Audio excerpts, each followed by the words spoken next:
I wish they would eat you, you fucking monster. Do you know who else would say that? Carol fucking Baskin.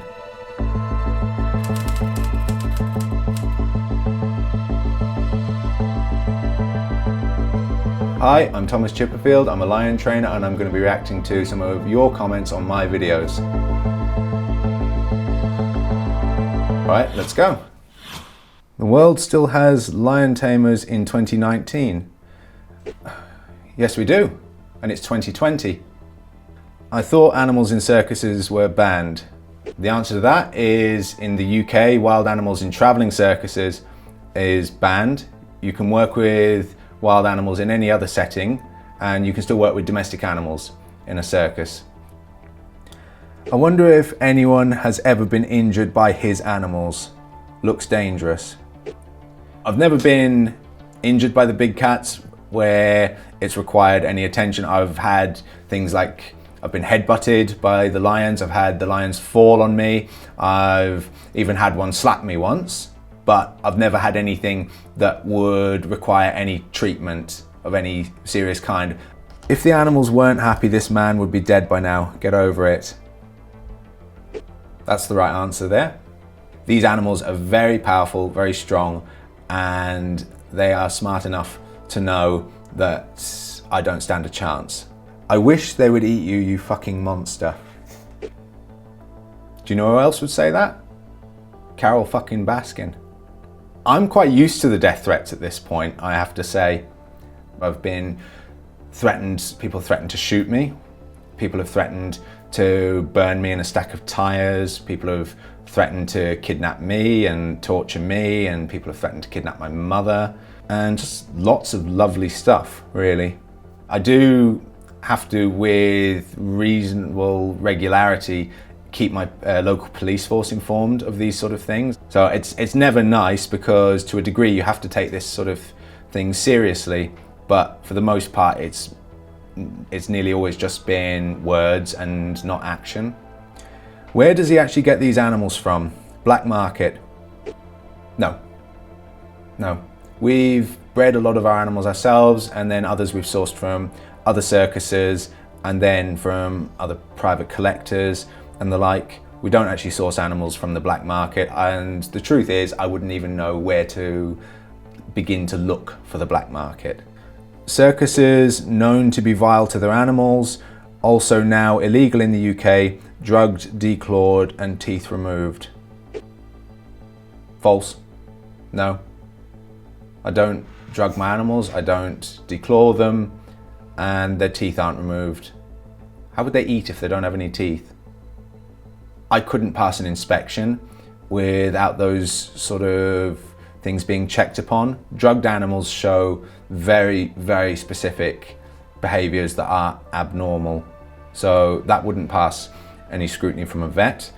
Declawing is also not something that's even legal in the UK unless it's for very necessary animal welfare reasons, and all of my animals have their claws anyway. So that's just not true. This guy looks like a knockoff of Ryan Reynolds. Oh God. Well, I'll take that as a compliment. Ryan Reynolds is a good looking guy. This is awful. How can he say he's not cruel when he has a rod which he will use to hit the lions if they don't do as instructed? I use the bamboo cane for what's called target training. It's a practice that's used in zoos for various animals, although not many zoos work in a free contact capacity with big cats, but it is a practice that's been used widely throughout circus history. The idea is you actually teach the animals, because felids are very inquisitive and playful in the same way that people tease their cats with a toy on the end of a string or something like that. You teach the animals to come forward to chase the canes functionally, and from there you just build up to rewarding that behaviour to the point where they associate following the cane with a reward. It's not actually to push them away as such or to hit them with. Circus tricks can be taught without causing pain. Whether or not it's natural is not really relevant, because there's a lot of things that people do for animals that are unnatural. It's unnatural to give them medication to deal with illnesses. It's unnatural to treat injuries. Training any animal in itself is unnatural, but it doesn't equate to wrong. Seems like an intelligent guy who's fully focused and knows exactly what he's doing. Seems to be mutual respect by all parties involved. He treats them well and cares for the conservation of these animals and also the welfare of the animals until they eat him. So you were doing really, really well. I was starting to well up and everything. And then you just lost me, mate. You really did. There's no danger of me being eaten by my animals as long as I do my job properly. So, like, for my sake, you should hope I do that properly. Type in Chipperfield Circus Cruelty. Well, you know, type in drinking your own urine cures cancer. You'll find what you're looking for. But no, more seriously, yeah, I think this comment is referring to Mary Chipperfield, who is a cousin of mine somewhere down the line. She's actually no longer with us, and she got a lot of criticism and faced charges of animal cruelty when I was 10 and I was also in a different country. So I can't really comment directly on anything that I saw because I didn't see anything. It is frustrating to have what someone else allegedly did thrown at me, because that's just not a reasonable way of thinking. Like, at the end of the day, I prefer to be judged by my own actions and on my own merits. At the end of the day, I can't claim the credit for opening Longleat Safari Park, which my great uncle did, and I certainly can't claim the credit for harbouring Jews during the Holocaust, which the Althoff circus family in Germany did.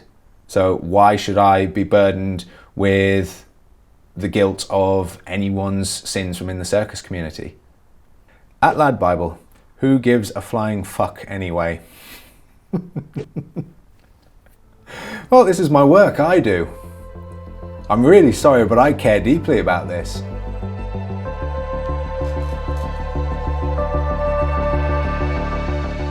Everything I thought about schizophrenia was, I guess, like from the media, and that was all people with schizophrenia are dangerous and violent, and I really couldn't take it in for a long time, this diagnosis. In fact, it took me years to deal with it, to be honest.